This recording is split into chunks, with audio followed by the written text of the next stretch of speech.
Hi everyone and welcome. Today I have a new page in my art journal book, and what I did is I purchased a book from a yard sale. I just find a spot I want to work on and I cover both sides with some white gesso, and then it's ready for whatever I decide to do. And I'm starting to add some distress ink. And I started out with speckled egg and I just didn't like it. It wasn't dark enough, so now I'm adding on a darker color, stormy sky, just to give it a little bit darker blue. And once I got my distress color down in the background, I'm going to add some translucent texture paste. So I'm just trying to pick out the stencil that I want to use. And I really like this guy. I use it quite a bit. It just has a great coverage and feel to it.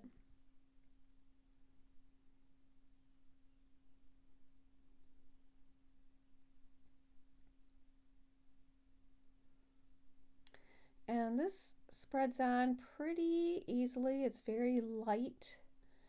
And so I'm just spreading it over. I'm not covering the entire page, but just spreading it on to get some in the upper.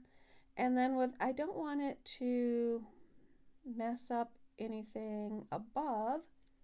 So I just turn it sideways, and with this one, it doesn't matter because it's the same one way as the other. So that worked out well. Otherwise, I probably would have had to wait till it dried, which here in Florida takes a couple hours. And I'm going to do the same thing on the facing page. Again, I'm not going to do the whole page. I'm just doing portions at the top and then portions at the bottom. Once I have that done, I drop those tools in a water bath so they don't get yucky and dry hard, and then I set it aside to dry. And like I said, here in Florida it takes a couple hours, so now it's dry, and you can see that it dries clear. It's translucent, so you can see the blue through it. But I want to add some stamping before I add more color, and so I have this little stamp I just thought was interesting. It's not quite a ticket, but yeah, I'm not exactly sure what it is. I got it in a Amazon kit and I don't use it very often, but I thought for this one, I thought that would be perfect. So I'm just adding it in a few spots. And because it's a book, it's not, there's a lot of give to it. So I stick this, it's a little kind of a board to kind of give it some stiffness.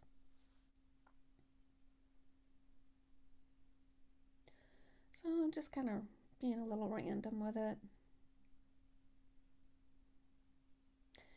And I'm using an Archival Ink. I believe this is graphite.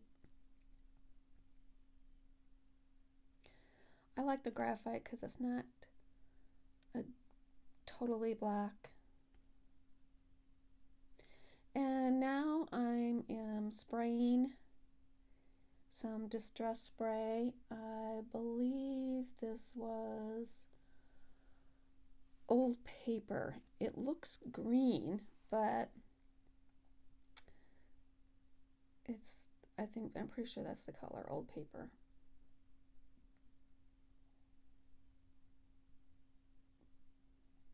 And it got a lot that ran to the edges, so you can just dab off. And you want to make sure you're not collecting a lot of water in the spine.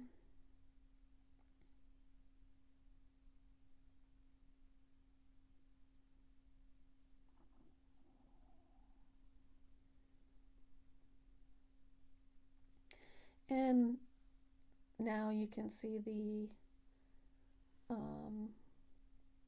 texture paste kind of standing out because this distressing kind of went around the edges of it.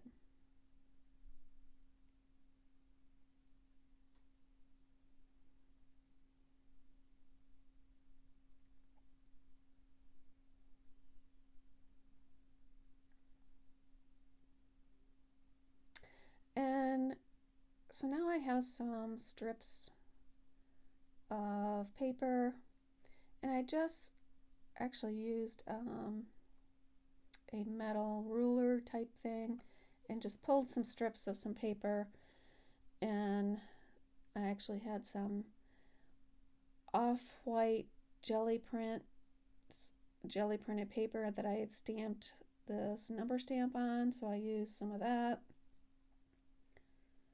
Just adding some interest.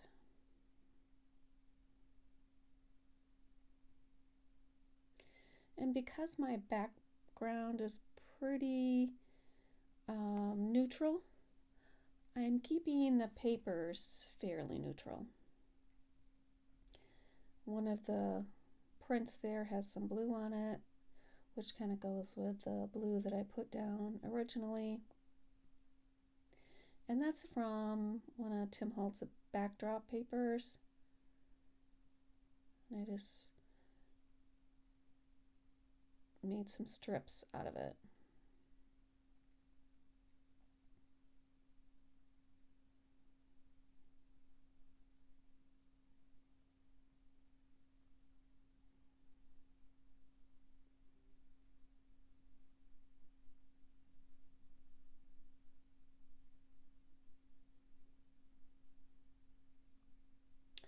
And some of them I'm adding a little bit of distress ink to the edges.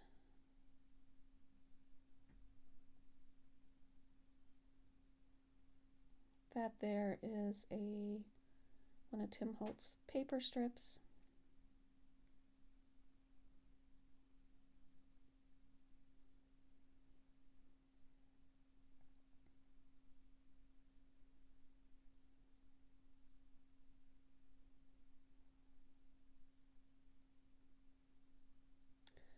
This one is a scrapbook piece of paper that looks like a map.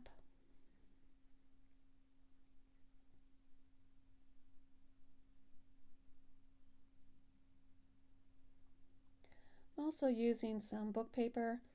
One of the things I do when I'm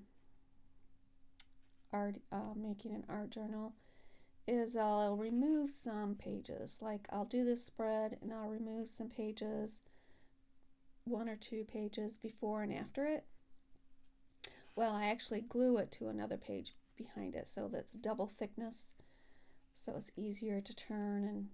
But beyond that, I'll remove a couple pages just so that it kind of helps with the thickness of the page. And I don't throw those away. I'll use them in my art.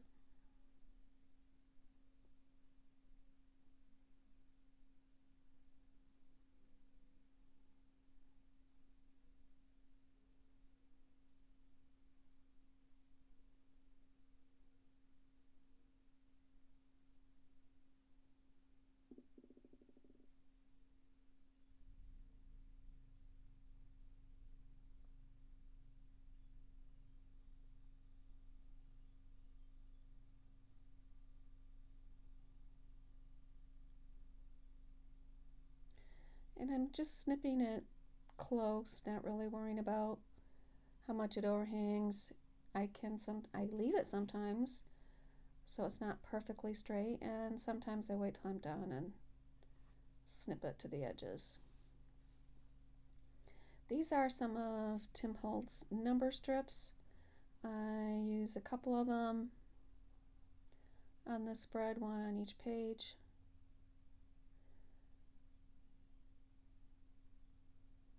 I did the edges in some vintage photo.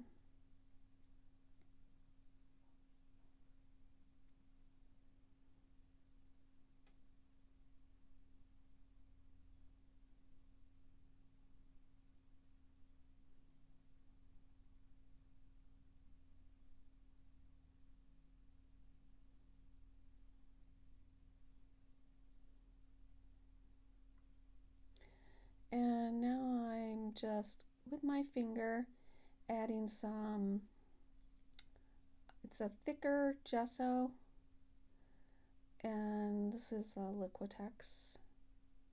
And I'm just adding some in places where papers come together, and just to kind of soften some edges.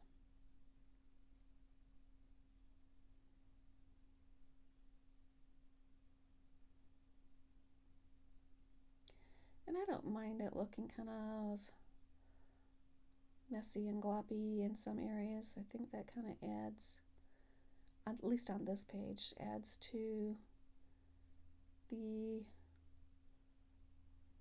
kind of, not grungy, but certainly not a pristine look. So I'm adding a little more of that old paper spray, and I'm going to add another number strip.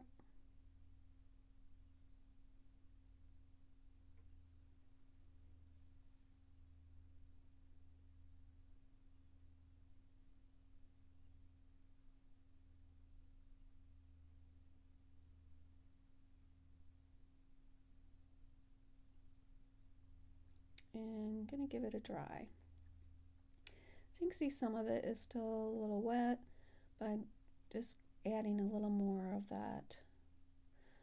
So now it's dry, and I decided to add some green to it just to kind of capitalize on that greenish look the old paper gave it.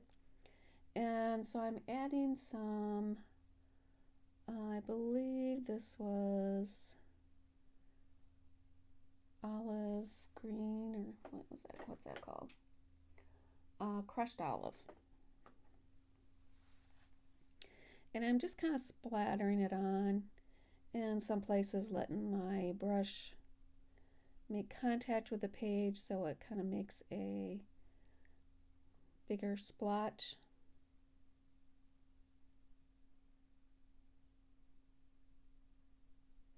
And it really has the effect of, once it dries, it's not quite as green, and so it has the effect that it's a really old page.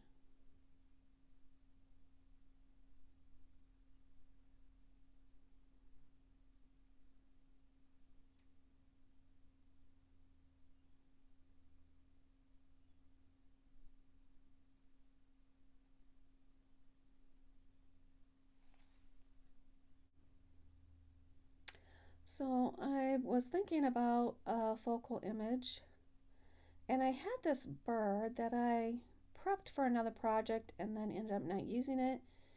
And I thought, well, he would look pretty good there.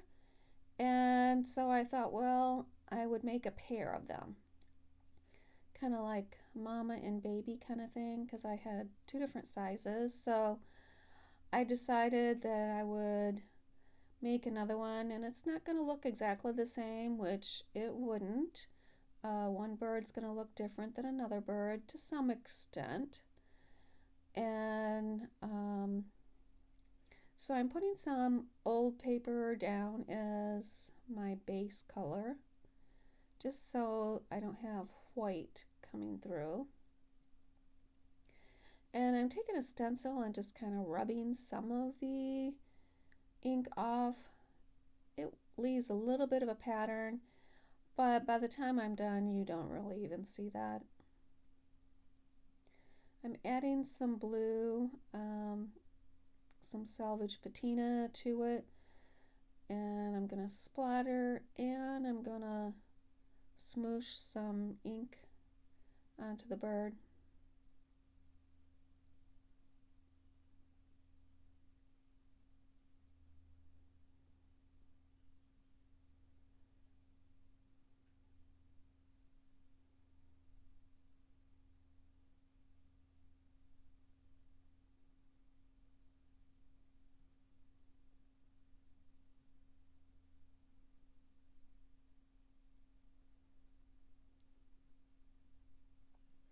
And I give that a dry before I add a stamp to it. And the other one has the same stamp, and so I thought I would use the same one.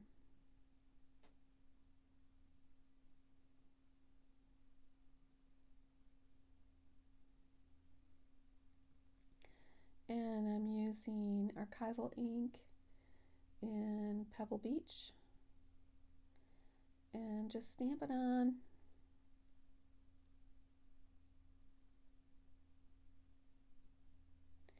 And now I'm going to add some dark browns. I'm going to add some vintage photo and a little bit of scorched timber.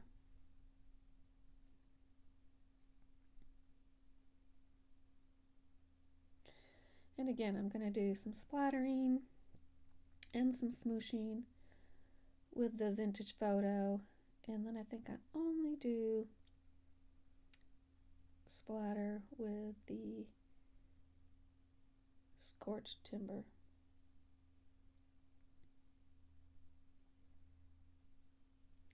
And then a little bit of splatter on my page while I have it out. And give it a dry. I'm adding a little bit of gold Posca Paint Pen because you can't really tell from where it's sitting, but the other bird has that as well.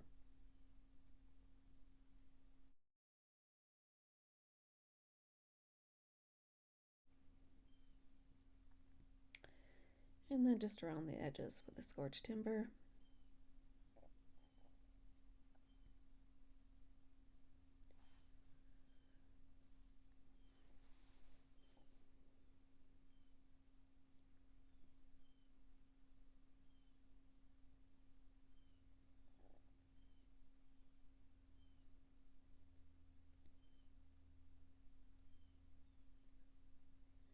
So they're going to kind of sit on this little perch of scrap papers.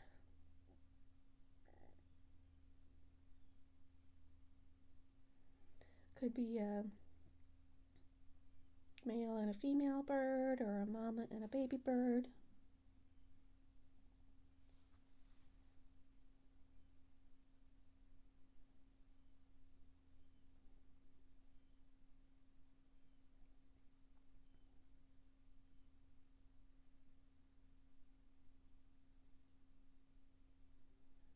I'm holding it because there's texture paste there, and sometimes it's a little harder.